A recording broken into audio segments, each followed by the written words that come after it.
¿Por qué la baja del presidente Duque en su popularidad y nivel de aprobación? Recientemente los medios colombianos publicaron un estudio de opinión que realizó la empresa Ibamer en las 5 principales ciudades del país: Bogotá, Medellín, Cali, Barranquilla y Bucaramanga. La encuesta fue telefónica, con 1.200 casos, 800 en telefonía fija y 400 en telefonía celular.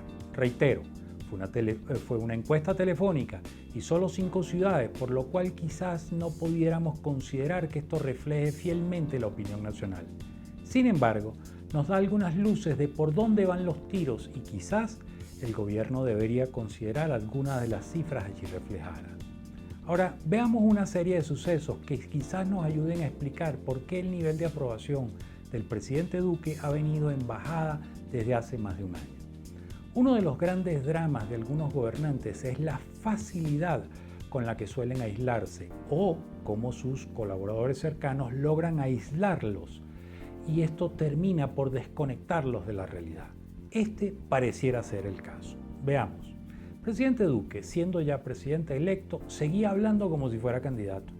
Nunca cambió el chip en ese momento de transición. Uno de sus mayores errores en esa misma etapa de transición fue ratificar que los acuerdos de paz había que modificarlos. Y esto generó que saliera al ruedo la expresión que se pronunció en el calor de la campaña uno de sus colaboradores, que decía que había que hacer trizas los acuerdos de paz. Al poco tiempo de comenzar su periodo, surgen varios escándalos de sus ministros de gobierno. Por ejemplo, su ministro de Hacienda y los bonos del agua. Y este mismo ministro, en ese mismo momento, presenta ante el Congreso la ley de financiamiento que, entre otras cosas, buscaba aumentar el IVA a los productos de la canasta básica, lo cual generó gran malestar en la población, pues esto significaba, evidentemente, el aumento de su costo de vida. Luego el ministro de la Defensa de ese entonces promete presentar una reforma para limitar las protestas sociales. Nuevamente la polémica salta al ruedo y el gobierno se ve obligado a retroceder. Otro anuncio polémico fue el que iban a impulsar el uso del fracking, método ampliamente cuestionado en el mundo, pero que ellos lo harían de manera responsable. Lo mismo sucedió con la aspersión con glifosato. Luego surgen las marchas estudiantiles por las mejoras en el presupuesto de las universidades públicas y la reacción del gobierno no fue la mejor, ocasionando más malestar entre los estudiantes. Sumado a todo esto, entonces el presidente reacciona en un tono retador, tal cual como si fuera un candidato y no un presidente. Y todo esto en los primeros meses de su gobierno. Siguieron entonces las idas y venidas, avances y recules de reformas que pretendían aprobar. Ejemplo, la reforma pensional, que ante el malestar que generó se vieron obligados a retractarse, pero recientemente anuncian que ya la tienen lista. La reforma laboral, donde se pretende abrirle las puertas para que las empresas puedan contratar y pagar por horas a sus empleados.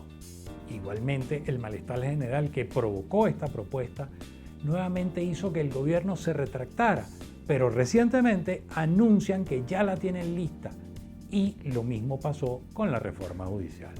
Es decir, el gobierno del presidente Duque ha tenido idas y venidas, marchas y contramarchas, lo cual ha transmitido la percepción de que el gobierno está a la deriva. No ha sido un gobierno que le haya dado certidumbre a los ciudadanos. Sumado a todo lo anterior, una de sus banderas, que fue no gobernar con mermelada, expresión colombiana que se refiere a los arreglos políticos bajo la mesa con prebendas y favores a algunos actores, pues pareciera que ya se le olvidó.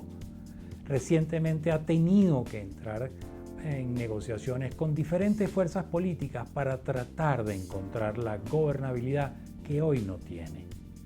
Y esto a raíz de los paros convocados por distintas fuerzas de las vivas del país que han reclamado al presidente que escuche sus angustias y sus necesidades. Sin embargo, el gobierno insiste en su plan llamado Conversación Nacional y en otro llamado Construyendo País, sin escuchar a los ciudadanos. Con lo cual, el presidente Duque está cayendo en un diálogo de sordos. Algunos actores quizás se alegren de los bajos niveles de aprobación del presidente Duque. La experiencia nos indica que Si a un presidente le va bien, al país y a sus ciudadanos le va bien. Entonces, el presidente Duque debe hacer un ejercicio de autocrítica, replanteando su visión de país, de rectificar las políticas que no le están dando beneficios a los ciudadanos, pero sobre todo, el presidente debería pensar en 4 elementos. El primero, él es el presidente, no es candidato. Él es el presidente de todos los colombianos, no de una parte de los colombianos. Tiene que salir de la burbuja en la que está, ser más incluyente y escuchar a los ciudadanos, sentir lo que ellos sienten, viven y padecen. Y sobre todo, tomar en consideración que las críticas debidamente valoradas y sopesadas no son atardeceres que se pierden en el ocaso. Pueden ser una extraordinaria oportunidad para el surgimiento de nuevos amaneceres. Bueno, hasta aquí la videocolumna de hoy. Tema realmente preocupante. El presidente Duque está en apenas 23% de aprobación. Eso lo debilita enormemente. Así que debatamos sobre el tema, opinen. Los leo, los escucho.